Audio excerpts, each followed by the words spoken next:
Hi, so in this video I'll show the demo of how to use the UI that I created to access the data from the APIs that you gave. I have given very clear instructions on how to configure the program with Python in any system, say Windows or Mac or Linux. So this video is just a demo on how to use this UI. So this is the UI. The left buttons show what are all the APIs that we are using, and in the database it shows all databases for selected APIs, and in the attributes it shows what are all the attributes for a selected database. So for now the last two buttons are just static. It does not have any actions to do. I have to put the API access function for these two buttons. So for now, I'll show the demo of these two APIs. First one is BEA API. So once if I click on this BEA API, it requests that API to get all databases it has, and these are all the databases that are available in that API. So here you can see all these databases, and let me select one database, say regional data. So if I click on the regional data, it again contacts the API to get what are all the attributes that this dataset has. So this dataset has only three attributes. The attribute which is highlighted in red background is the mandatory attribute. That means that you have to give some value in that text field. So I have mentioned that the red colored text area is required attributes, and this is help icon for that parameters. So if I click on this help icon, it shows the current dataset that we have selected, and the parameter name, and it shows some parameter description, whether this parameter is required or not. Since I have selected the key code and it is in the red background, it's saying that it is a required attribute, and it does not allow to give multiple values for that attribute while querying the data. And if all value is empty, it means you cannot fetch data for all of this parameter values for this attribute key code. So the table below shows that these are all the possible values that the key code attribute can take. So you can see the key code can take GDP SP or GDP underscore SP and many values like that. You can, and also you can see some description of that key code. I can simply select on this GDP SP, Control C or Command C to copy that value, and I can just simply paste on that using Control V or Command V. Similarly for other attributes, if I click on this help icon, it will show what are all the parameter values that it can take. So for this year parameter, it's saying that the multiple values are allowed, and to retrieve all values for this year parameter, I need to specify value all in that parameter value, or else we can leave it empty. It will go and fetch all parameter values. Similarly for the other attribute GeoFIPS, we can copy any one parameter value. Say I'm selecting this and pasting it here. So this dataset has only these three attributes, and I'm simply clicking on generate on data. So if the value combination has some errors, it will display in a pop-up message saying that so in this the original dataset is obsolete, and the API calls using this dataset will no longer function after May 31st. So it has some problem with this combination. So let us check whether it has whether it can take whether it can retrieve all values. So this works, and so it has collected all GeoFIPS data, and this is the table showing the result for the query for this particular data set. And from this data can be downloaded as a CSV file. So that's why I have given a button called download. So if you click on this download option, it says that the output is downloaded as the regional data -data.csv to this location. So let us see whether it has that data. So here we go, regional data -data.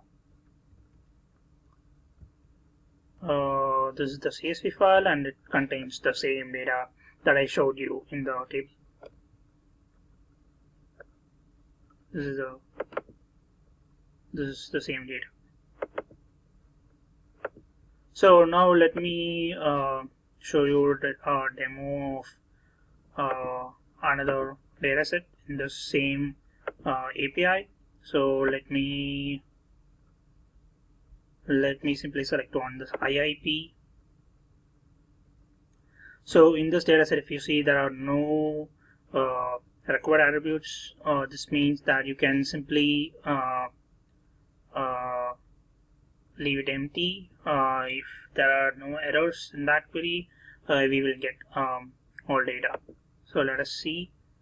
So it has some error. It says that either exactly one type of investment must be requested, or exactly 1 year must be requested. That means it says either one of these parameters should have at least one value. So let's check what are all the values that it can take. So these are all the values that it can take. Key, I simply select on this, copy, and paste it over here. And similarly the frequency, it says A, annually or quarterly, not seasonally adjusted. I simply select on this, click on it, and copy and paste it over here. And component also, I'll give some values. I select on this and paste it. And this is the data for the requested query. I can simply download this. This table is scrollable, so if more data comes in, the scroll bars will show up. Both horizontal scroll bars and vertical scroll bars are being placed in this. So if necessary, those scroll bars will show up. So I'll simply download this, and we can see the IIP data.csv got downloaded. So now let me show you the demo of BLS API. So BLS API is somewhat slow in retrieving the data, and also the datasets they are not providing an option to get the datasets dynamically. So for now, I have picked some datasets from that API and put it in the program. If you tell me that some other datasets are also important, then I can add that dataset also in the API.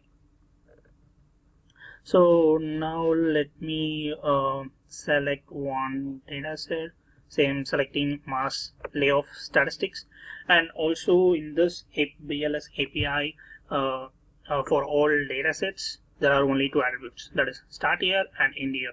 So we can and those two attributes are not mandatory, so that it can be left empty. So if we leave it empty, they have set some default value for these two parameters.